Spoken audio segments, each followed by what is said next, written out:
Assalamualaikum warahmatullahi wabarakatuh. Bagaimana kabar kalian semua? Semoga kita semua diberi kesehatan oleh Allah Subhanahu wa Ta'ala. Materi yang akan kita bahas adalah tentang memperkuat akidah Islam. Yang pertama, tentang pengertian akidah Islam. Makna akidah secara bahasa berasal dari kata aqada yaqidu aqidatun yang berarti ikatan atau perjanjian. Para ulama memberi pengertian akidah adalah sesuatu yang terikat kepada hati atau hati nurani. Adapun yang dimaksud dengan akidah adalah janji atau keyakinan kepada Allah Subhanahu wa Ta'ala. Sedangkan menurut istilah, akidah adalah suatu pokok atau dasar keyakinan yang harus dipegang oleh orang yang mempercayainya. Maka dari itu, yang dimaksud dengan akidah Islamiyah adalah pokok-pokok kepercayaan yang harus diyakini kebenarannya oleh setiap orang yang beragama Islam. Yang kedua adalah dasar-dasar akidah Islam. Dasar hukum akidah Islam adalah Al-Quran dan As-Sunnah.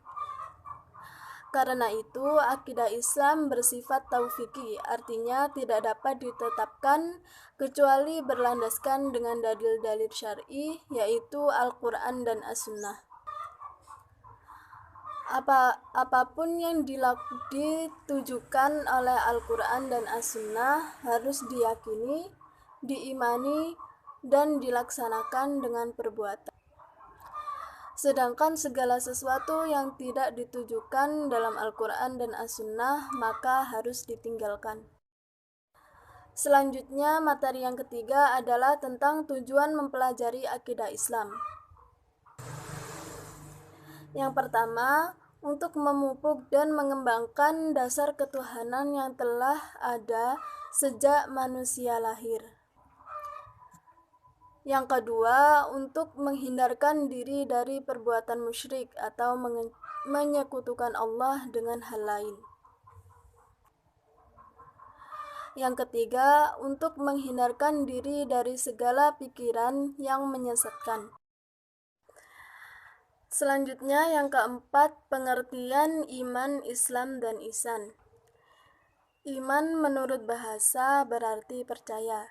Sedangkan secara istilah, iman adalah membenarkan dengan hati, mengucapkan dengan lisan, dan dilaksanakan dengan anggota tubuh atau perbuatan. Jika seseorang sudah mengimani seluruh ajaran agama Islam, maka orang tersebut bisa dikatakan sebagai orang mukmin atau orang yang beriman.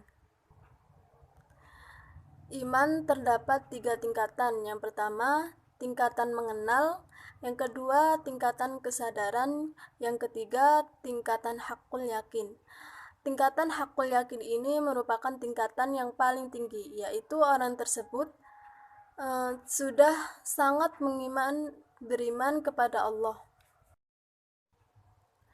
Selanjutnya, Islam. Islam secara bahasa berarti tunduk, patuh, menyerah, dan selamat. Sedangkan Islam menurut istilah adalah agama yang mengajarkan agar manusia tunduk, patuh, dan berserah diri sepenuhnya kepada Allah Subhanahu wa Ta'ala. Dari pengertian Islam tersebut terdapat 5 hal, yaitu 1. Bersyahadat dengan 2 kalimat syahadat. Yang kedua, menegakkan sholat. Yang ketiga, puasa di bulan Ramadan. Yang keempat, menunaikan zakat. Dan yang kelima, haji jika mampu. 5 hal tersebut disebut dengan rukun Islam. Selanjutnya, ihsan. Ihsan menurut bahasa berarti berbuat baik, berbakti, atau mengabdikan diri.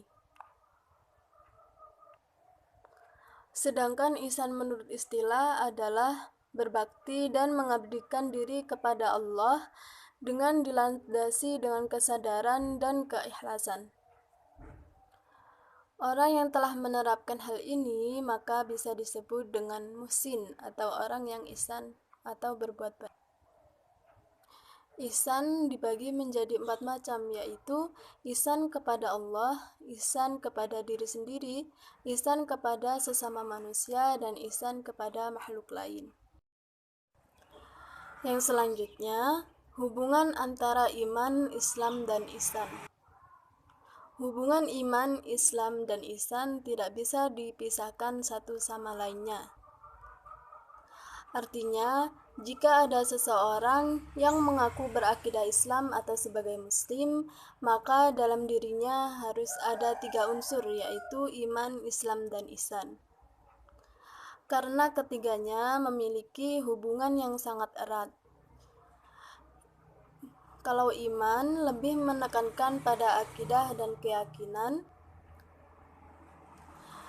kalau Islam lebih menekankan amal lahir, yaitu tindakan yang nyata untuk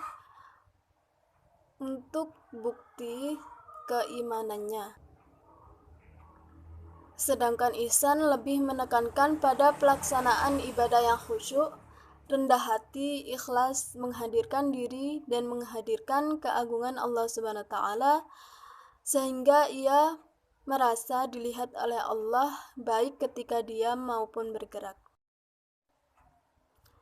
Itu tadi materi tentang memperkuat akidah Islam. Semoga bermanfaat bagi kalian semua. Apabila ada kurang atau lebihnya, saya mohon maaf yang sebesar-besarnya. Akhirul kalam, wabillahi taufiq wal hidayah. Wassalamualaikum warahmatullahi wabarakatuh.